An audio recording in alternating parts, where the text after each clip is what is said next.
Premier League primetime on tape. Jose, Cyrus, and Andre. And you know that Daveye don't play. In the field, they can talk about it all day. Look, and we moving up. You can try all you want, can't move like us. When it all comes down, they choosing us. And I do gotta say, we don't give a fuck. Premier League primetime, and it's only that. Speak only facts. Say what I want, can't hold me back. Can't hold me back. Premier League primetime, better yet, it's my time. You stay on the sideline. Say what I want, can't hold me back. Premier League primetime. Hello and welcome back to Premier League primetime. Of course, is no one else. It's just me today. And of course, it's well past the end of the season. Really quickly, I just want to thank everyone for the birthday wishes. It means the world. It really means a lot. Means everything. It's a really nice gesture to do. And yeah, as I said, greatly appreciate it. But I'm here not to give all you thanks for that. I'm here to close out the season. Of course, who else and what else other than Manchester United? And also, as you can tell, I am back from college, back home for the summer. Just happy to be here. Thankful the season's done as well, especially for us Manchester United fans. And I know Huck and Jose can also vouch for me for that one. I'm gonna start with a little bit of keep and sell and season ratings for me. For Manchester United, I'll start with Daveye. For me, he's Manchester United's player this season. He has been phenomenal. 9. I know he's conceded 57 goals, but I'd probably say 50 of those goals were not down to him. It was down to the defense in front of him. For me, you have to give him credit where it's due. 100%. David De Gea is Manchester United's player this season. He has to be the player this season. For me, 9. For me, hopefully Erik Ten-Hag can coach him to be a goalkeeper that can play out the back. Of course, his contract expires, I think, at the end of this upcoming season with an option to extend. So for me, I think I'd at least let the contract run. He definitely stays next season. He's phenomenal. Next, Tom Heaton. To be honest with you, I can't really give him a mark. He hasn't really played all that much. Same with Dean Henderson. Tom Heaton, I mean, I guess he stays around. I mean, he's a good enough number 2. I mean, he can stay. I don't really have an issue if he's here or not. He's fine with being a backup. He's more than happy to keep him around. Dean Henderson. And for me, Dean Henderson goes, there's someone that you can sell, you can make money, you can make roughly 30 million pounds, even 40 million pounds if a team wants to overpay. So for me, Dean Henderson definitely goes, but he hasn't had enough game time this season to really warrant a marking of any kind. We'll get into the defenders, starting off with Victor Lindelof, and just again another poor season. Not the worst. I'd probably say better than last season, but just shows why he's just simply not good enough to be starting Manchester United center back. I mean, I've been saying this for how long with Lindelof, and for me, he's been poor this season, but definitely not the worst. I'll probably give him a 4, to be honest with you. That's fair. Eric Bailly hasn't had enough game time this season, and for me, I feel sorry for him. It looks like he's going to go. I like him a lot. He just gets injured a lot, to be honest with you. But I do like Eric Bailly. I definitely do like him. I think he's a quality. I think he can be, at times, the best center back in this club. Even better than Varan at times, because he offers something that I think no other center back has. Just that, the no nonsense warrior sort of mentality. I don't see anybody else offering it. If it were up to me, I'd definitely try to keep him for another year, trying to integrate him into the squad better. But unfortunately, it looks like he's going to go. Looks like Erik Ten-Hag doesn't really fancy him all that greatly. With Victor Lindelof, you can't get rid of everyone, so I guess he just makes a cut. Next, Phil Jones. Again, hasn't had enough game time, but for me, just Um, he doesn't really warrant a marking, but he's been okay in the games that he's played in. But I mean, how long has this guy needed to be sold? I mean, for me, he's needed to go. I think Phil Jones wants to leave as well for his own career as well. I wish him all the best. It's nothing against him. He's just not good enough. And I think by now, all Manchester United fans have basically realized it. Next up, Harry Maguire. And I feel incredibly let down for how much I've defended this guy. I've defended him for such a long time. But this has been, I don't think in the history of watching this club have I seen a center back have a poorer season than Harry Maguire. He has been absolutely shocking, absolutely dreadful. One, I'll give him a 1 because I don't know. At least he turned up to training on time. I can't think of another reason why I should give Harry Maguire any more markings or any more points. He gets a 1. But if there are zeros, he gets a 0. For me, he's on the top of for me, he's on the top of my transfer list for sure. I don't know what Ten-Hag has planned for him. Do I think he will go? I actually don't think he is going to go, because if you think about it, who's going to want to pay 200 grand a week for Harry Maguire? I do not know. If anyone does, then I'd be more than happy. I'd be more than happy to see him go there. But it just shows that Manchester United desperately need a center back, 100%. Next up, Rafael Varan, and just in one season, he hasn't looked like the Varane at Real Madrid, and some of the mistakes that we've seen, it's they've been rightly called out, rightly criticized, because this is Champions League Varane, this is a World Cup winner, a multi La Liga winner with Real Madrid. So for me, he comes in with the highest expectations. But for me, I can't doubt this man's quality. I don't think anyone can. He's had a poor season by his standards, but still, I think he's had an all right season. For me, I think he's definitely far from the worst. That's for sure. Definitely keep for next season. Ten-Hag will definitely work with him as well. I'm interested to see who his partner will be for next season.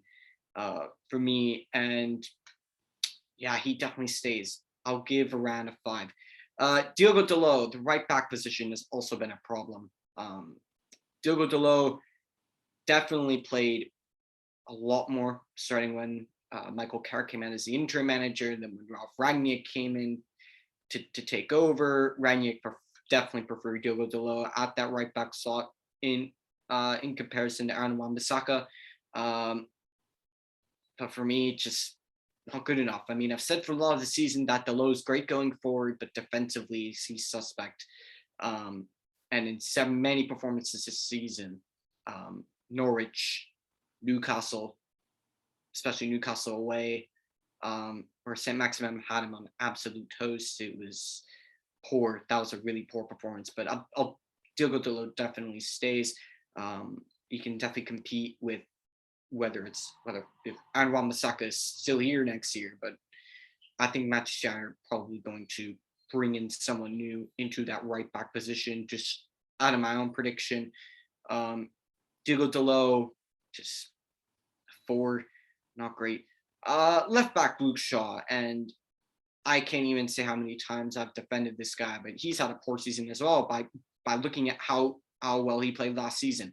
But played a relatively few amount of games, to be honest with you, but still looked relatively okay in the games this season. But performances like the Liverpool game and the Manchester City game, it wasn't just him. Everyone was poor on the day, but specifically Luke Shaw had an absolutely shocking performance. Watford, shocking performance as well. I do like Luke Shaw. I'm willing to give him another chance next season. I want to see what Ten-Hag can do with him. 5. Alex Telles, I'd probably give him the same as Luke Shaw, to be honest with you. But for me, as he can be decent going forward, but defensively is suspect. Just poor, to be honest with you. Just he's had an okay season. Definitely the preferred left back, I'd probably say, in terms of who Ralf Rangnick was picking for the remainder of the season. But for me, I don't think that says a lot. I know Manchester United are looking at a new left back. I don't know his first name, in the name of Malacia from Feyenoord. Young, promising left back. So who knows? Who knows what the future has in store for Alex Telles and Luke Shaw? But for me, if both of them stay, then for me it's not the end of the world. But for me, I wouldn't be too opposed if Alex Telles goes. But for me, I'd probably give Telles a 5 as well. Continuing on, Aaron Wan-Bissaka, poor season. He has been shocking season, and I really like the kid. I really like Wan-Bissaka, but for me, he's been poor, really poor this season. 3. He's been awful in my opinion. Defensively, I've never had an issue with him. Never really had an issue with him. Of course, he's had some poor performances, like the Liverpool game at Old Trafford, like the Manchester City game at Old Trafford.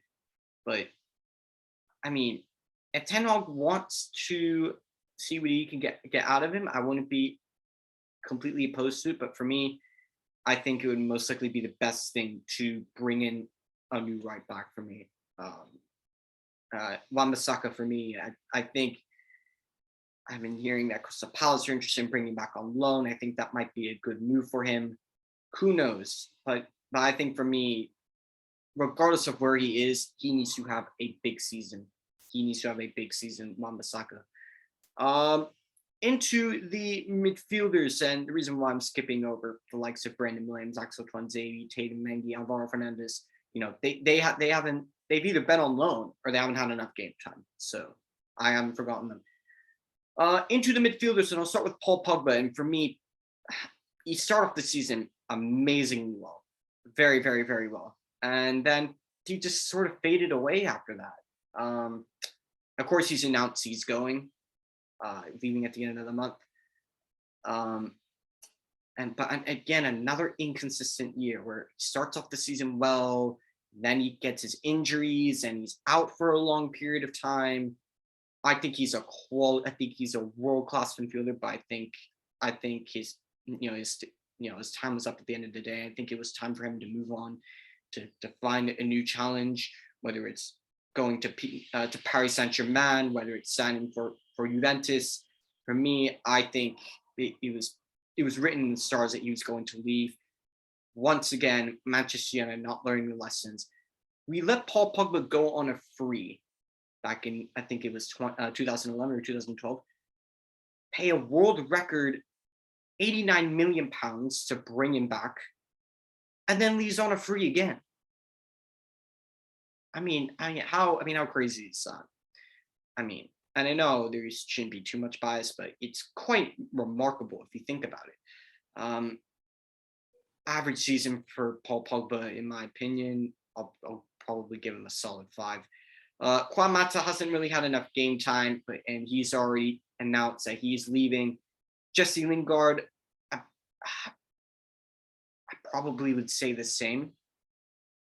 Hasn't really had a whole lot of game time this season. He's played some minutes here or there, but when he has, not great. I'll give him a 4, but hasn't had a lot of game time. He's already announced that he's leaving as well. Of course, players like Andreas Pereira and Ahmad, Facundo Palestri, Donny van de Beek, James Garner, Hannibal, haven't had enough time, or they've been out on loan.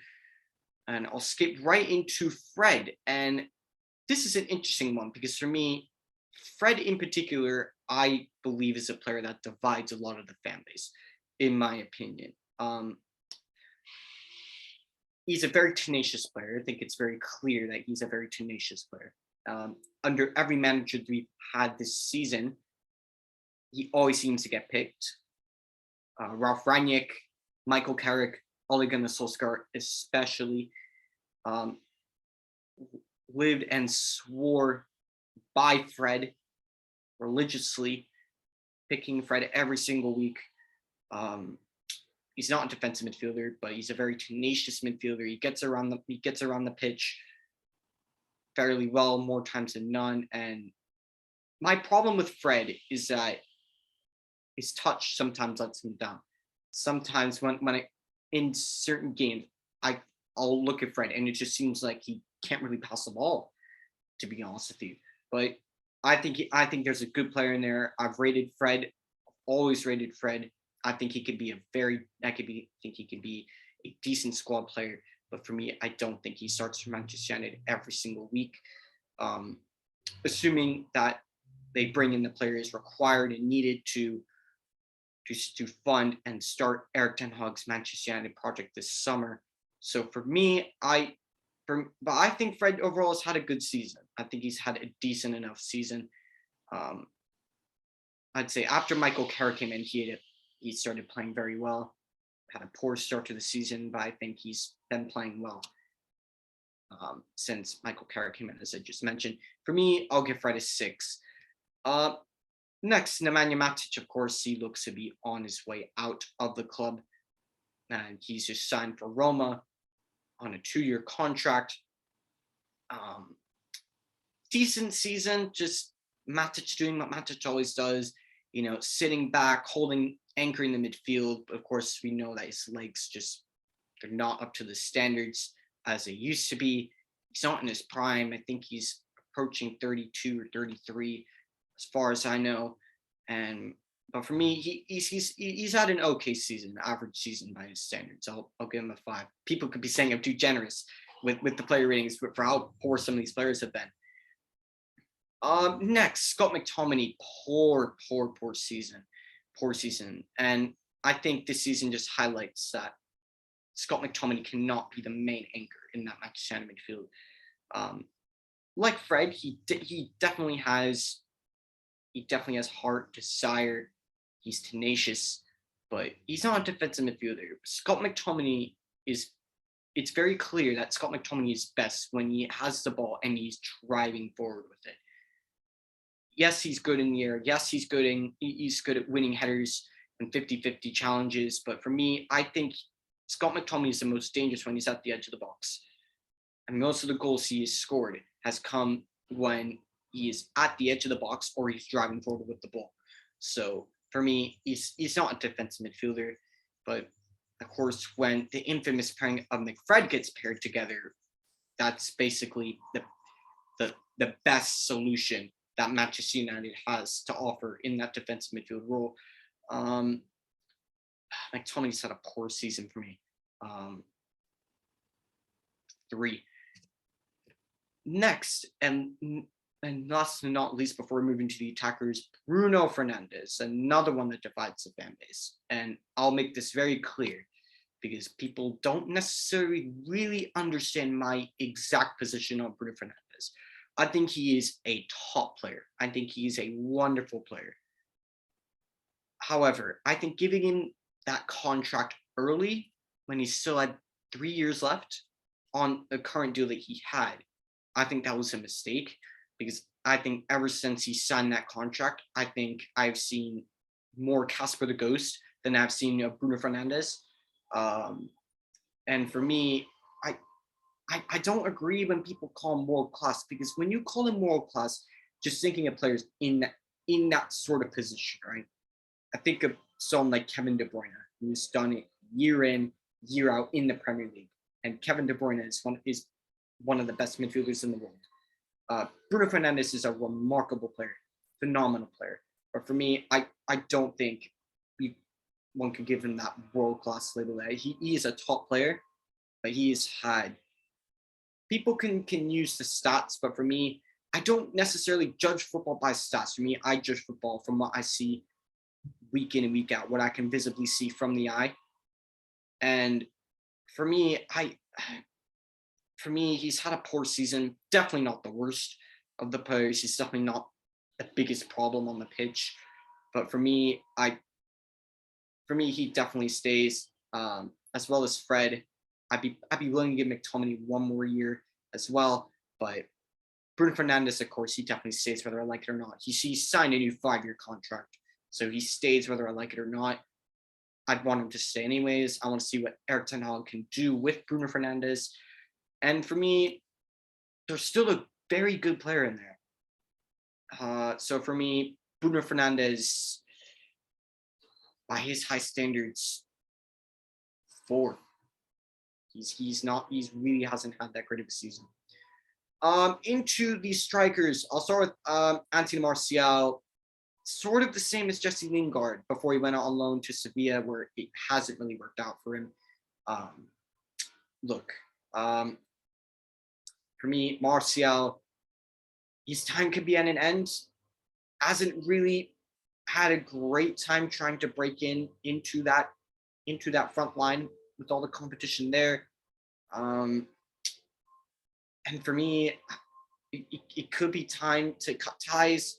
But I'll basically say exactly what I said about Jesse. He hasn't had a lot of games this season. More or less he was at Manchester United for like 6 months this season, so, and was rotated in and out of the squad. So 4, I guess. Into a certain player who is right now not with the squad. I don't really like talking about a lot. Mason Greenwood. Everyone knows by now what has happened. He's done what he's done in terms of he was on fire at the beginning of the season. I'm just talking strictly on just what he's done on the pitch this season. Had a very good start to the season, and then just faded away as time went on. But I'll leave it at there with Mason Greenwood. I don't really want to mention his name as of right now. Edinson Cavani. I think he spent more time in Uruguay on holiday than playing on the pitch for Manchester United. Injured a lot, unavailable a lot, always seems to be magically fit for Uruguay as whenever the international break comes around. And for me, he's also gone, he's left as well. So, best of luck to him. I wish him nothing but the best. Thank you for your short time in a Manchester United shirt, but hasn't really done much this season, to be honest with you. I mean, he hasn't played that many games. He's pretty much the same as Jesse Lingard and Anthony Martial. Hasn't played that many games. 4. Anthony Elanga broke in through Ralf Rangnick. And for me, people could say what he want. People can say that he doesn't have an end product and he's lacking it. And that, he's terrible and whatnot. But I don't agree that he's terrible, because for me, he reminds me a little bit of when Marcus Rashford first broke through the ranks. And Marcus Rashford we all know how bright and special he is. For me, obviously, Elanga doesn't have, in terms of just the skills and the assets that someone like Bukayo Saka has, or Phil Foden. He doesn't have that, of course not. But I could see potentially a very good player coming in. For me, he definitely stays. I liked how he's been nurtured into his side this season. And for me, I want to see more of him next season. Elanga, a young lad coming in. A lot of pressure put on his shoulders. A lot of pressure, I think, that has hindered him as well, that has hurt him. But for me, I think he's done a decent enough job. I think that there's a player there. I think you can say, someone keep your head up. 5. Of course, to Heath Chong and Shola Tire been on loan, or they haven't been playing. But I just want to quickly mention one name, Alejandro Garnacho. Now, of course, he has been he made his Premier League debut against Chelsea in the last few minutes. He won Manchester United the FA Youth Cup. Has had a phenomenal season with the under-23s, and for me, I want to see him nurtured into the first team, 100%. Same with the likes of Hannibal Mabry next season. I think there is a very special young player in the form of Alejandro Garnacho. a very special young player, and I'd love to see what he could bring to the side and see him being given opportunities next season. He definitely stays. Into the last few players before I get into the next section. Next, Jadon Sancho. Had a rough start to life at Manchester United at the beginning of the season, constantly in and out of the squad.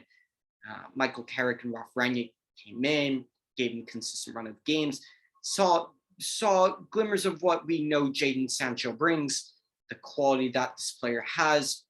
Hasn't had the best of seasons, but for me, I think there is a bright young player there. And, he's received a lot of slander, a lot of criticism, a lot of, undeserved, I guess you could say, abuse, undeserved sick. And what I'll say to those people is leave Jadon Sancho alone. Leave him alone. He's never played in the Premier League before. People can say that he played in the under-23s, but that's not the same as the Premier League. Come on now. He's coming to the league for the first time. I think he's 20, 21 years of age. He's going to be a special player. People can clip me. And look, if I'm wrong, look, I got it wrong, but look, and you can clip this, whoever wants to do so. Jadon Sancho is going to be a very special player, and I see him as a very special player. So, he's had a decent enough season, but again, quite average. 5. Marcus Rashford, not someone who's had a quite average season. This is probably the worst I've ever seen Marcus Rashford this season. He looks like he's forgotten how, and this isn't mean to be, undue sick, but it just looks like he's forgotten how to play. It just looks like there's a lot going through his head right now. For me, if I'm honest, I can't really give him the injuries excuse because he took that time off.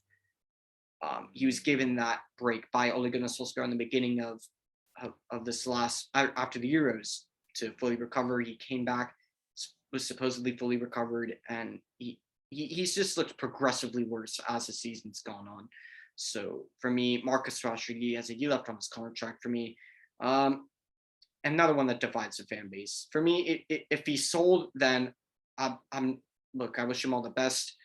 But for me, I wouldn't be too opposed if he gets sold. He has a year left, and he's on, I think, roughly 200 or 250,000 pounds a week. For me, if you're extending that contract, he needs to have a massive season. If the reports are true that he wants to stay and try and impress Erik Ten-Hag, for me, he needs to have a massive season this year. This year has been honestly just, and I really like Marcus Rashford, but he has been absolutely awful this season too. Dreadful. Hopefully he gets back to his best. And last but not least, the main man, the number 7, Cristiano Ronaldo, for me, right up there with De Gea. I mean, I've always been consistent with this. He's not the problem, but he's not the solution to Manchester United's largest problems, which is in midfield, which is in the defense.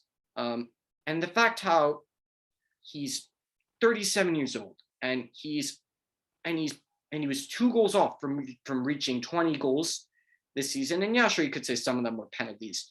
But a good chunk and portion of those goals were from open play.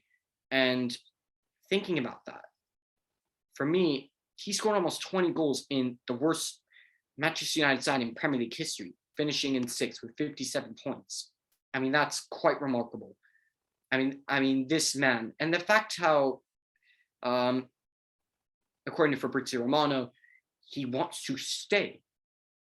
Cristiano Ronaldo wants to stay and is willing to play his last year of his contract with, I know there's another year to extend, but in the last year of his current contract, he's willing to play in the Europa League. That is someone that shows that there is a player who loves this club.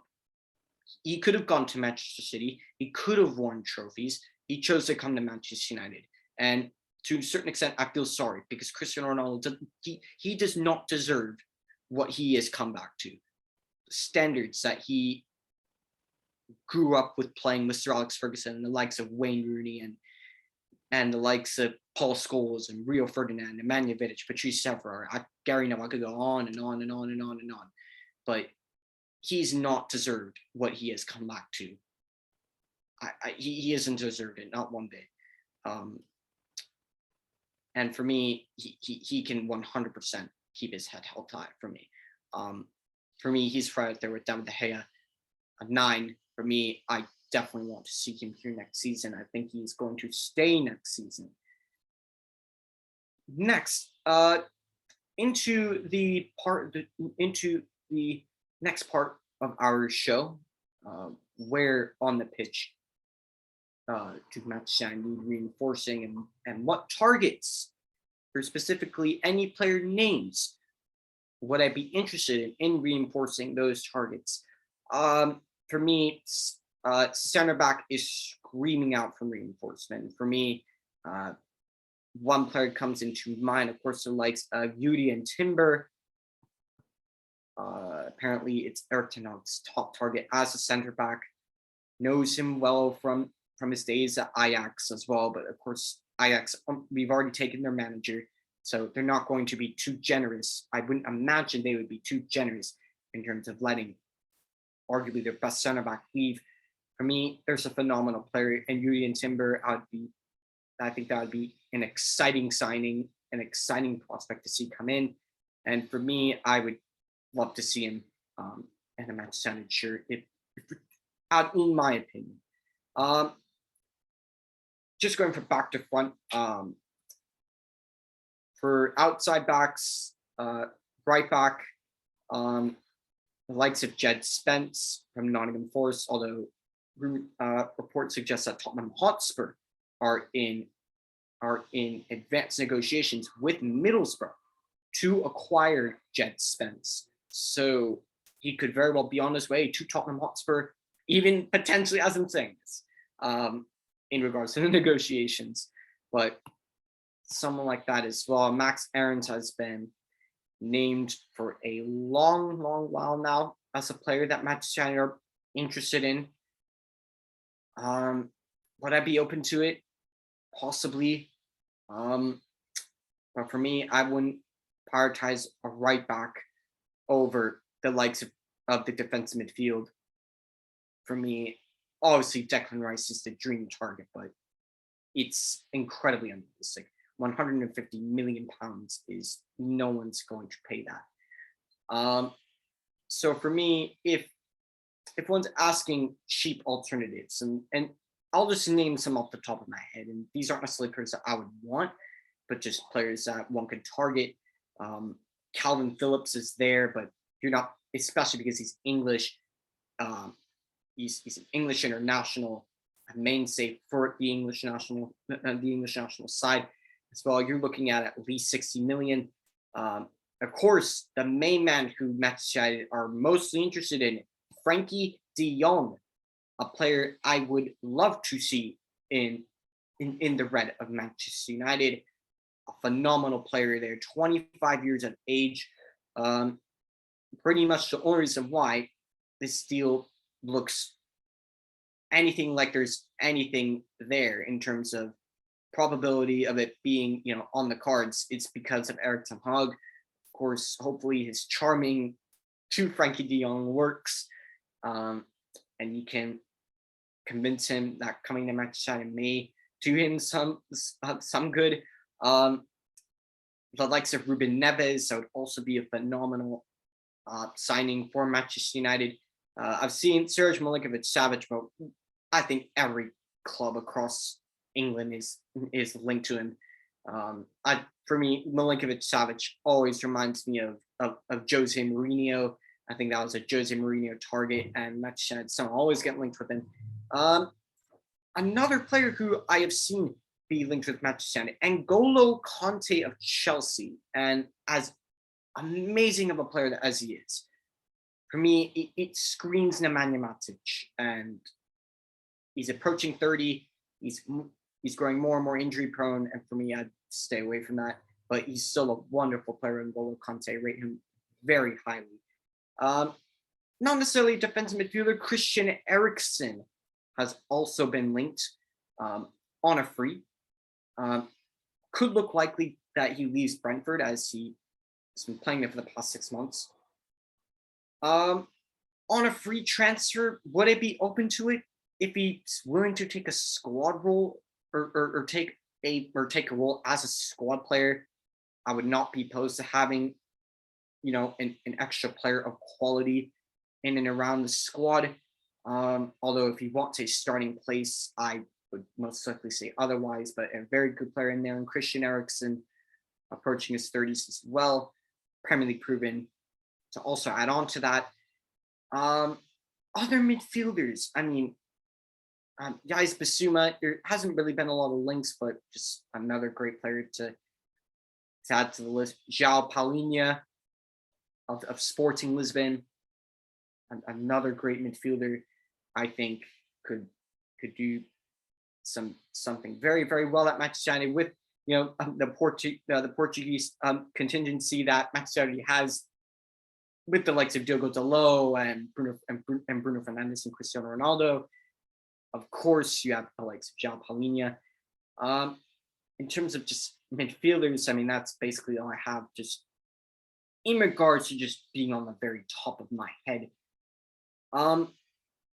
Into the attackers. Now, Erik Ten-Hag has made it clear that he wants a striker, regardless of what happens with Cristiano Ronaldo. And apparently, Cristiano Ronaldo has no problems if Manchester bring in a new striker. Of course, Darwin Núñez, who we've been linked to for a while, obviously he's just gone to Liverpool, of course. So for me, that's obviously all off the cards. In terms of strikers that I think could potentially be a good fit, possibly.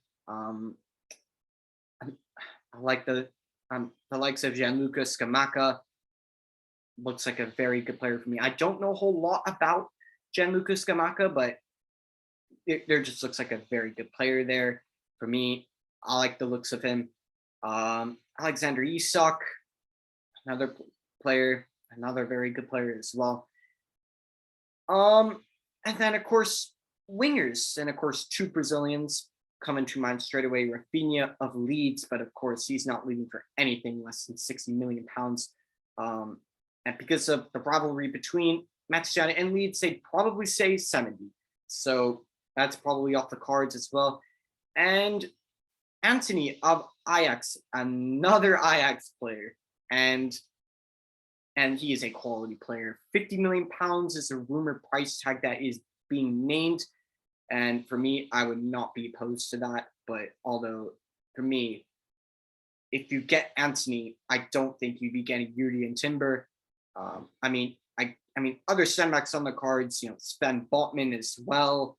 I've heard the likes of David Carmo, Matthijs de Ligt, of course, that's just because of Erik Ten-Hag as well.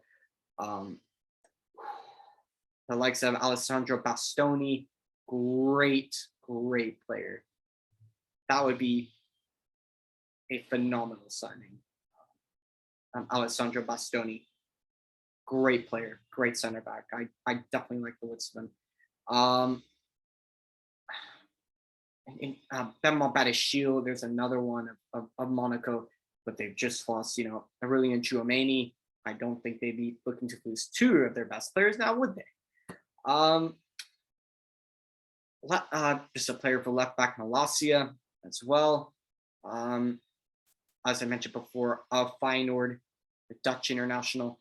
In terms of another winger, Steven Bergwijn of Tottenham Hotspur has been strongly linked to Manchester United.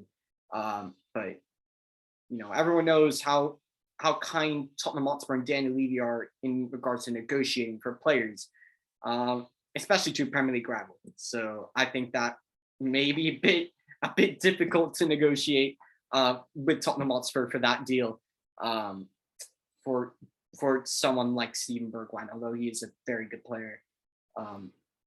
I was actually wanting him to come to Manchester United before he went to Tottenham Hotspur. But no, he is a very good player, and I do like the looks of Steven Bergwijn, but you're dealing with Tottenham Hotspur, so I don't think you're going to get very far there. Into the last part of the show, I'm just going to rate the managers really quickly. Starting off with Ole Gunnar Solskjaer, he gets a 1 because I don't know. On some days his trim looks nice, and in terms of his and I don't know. I really liked the puffy jacket. He would be wearing on the touchline. Looked quite nice. But other than that, he gets a 1 because he's been. I mean, he got himself the sack. I mean, and I even said this at the end of last summer. I mean, for Ole Gunnar Solskjaer, he was going to live or die by the decisions he was making. Constantly picking Maguire and Lindelof, constantly choosing McFred, choosing not to bring in a midfielder.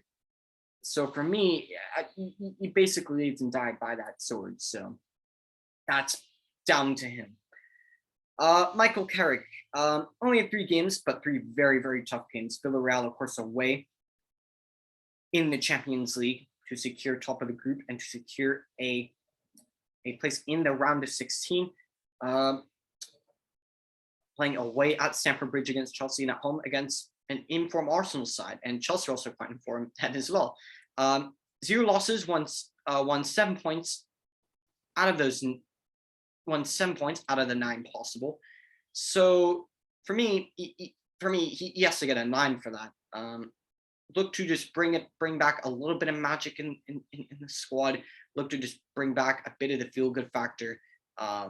Although thank goodness he wasn't appointed a permanent manager, because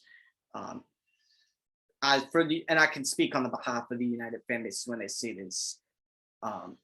We all saw what happened when we appointed a Manchester United legend who brought a feel-good factor back into the club when he was on a very, very good run as the interim manager.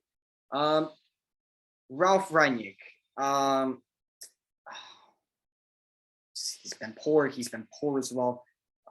He had a lot to talk, and he basically aired out the dirty laundry, criticized the club, pointed out the club for the lack of a quality footballing structure, or of a quality footballing structure, I'd say, in the board.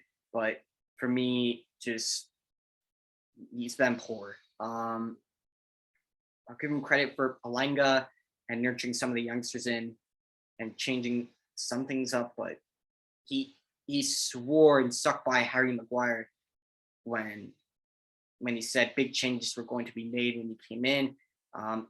Basically resumed Donny van de Beek's unthinkable treatment that he's been receiving since he has arrived at Manchester United. And for me, I just don't appreciate that at all. 3, to be honest with you. Their overall season for Manchester United, and it gets a big, massive 0 from me. 0, 0, 0, 0, 0. The worst season I have ever seen my club play in Premier League history. And look, there have been some serious poor times, post Fergie era. I mean, I think of David Moyes. I think of Jose Mourinho season 3. I think of Ole Gunnar Solskjaer's first 6 months, which were mainly dreadful. When the main starting 11 would consist of the likes of Daniel James and Andreas Pereira, with all due respect to them.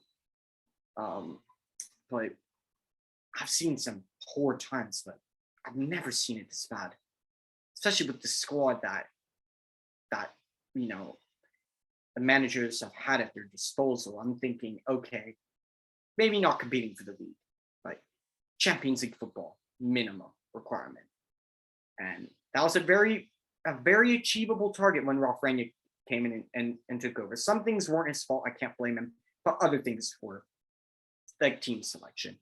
I mean, I could have sworn I've seen Cristiano Ronaldo dropped by Ralf Rangnick more times than Harry Maguire has, and that is shocking for me. So Ralf Rangnick,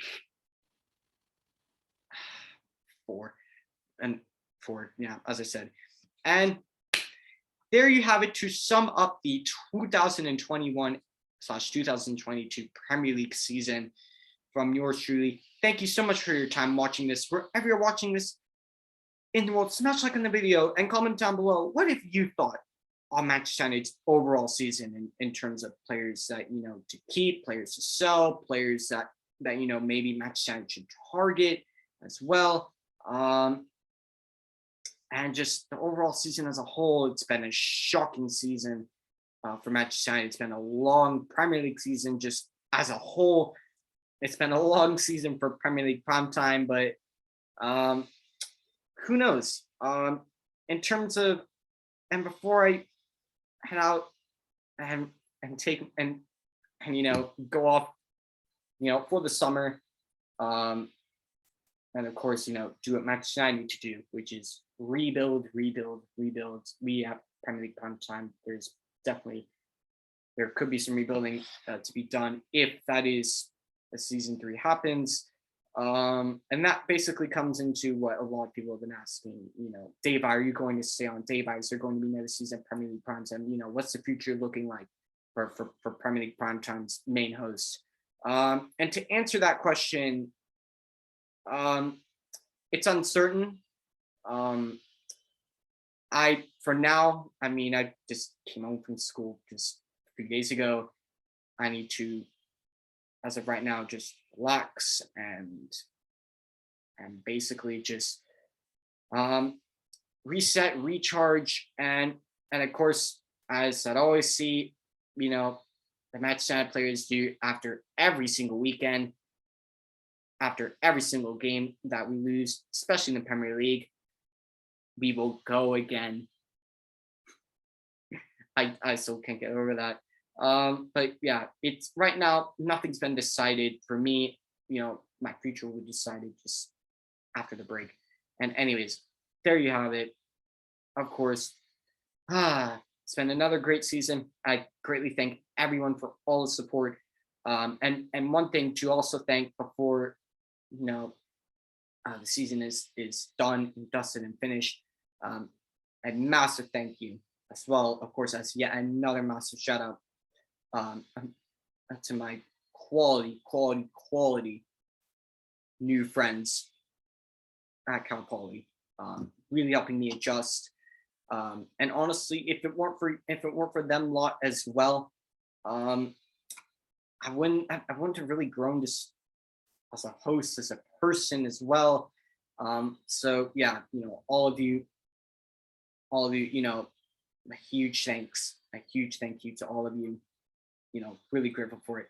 And as I always say, and as I always end it, wherever you are watching this in the world, have a great day / evening.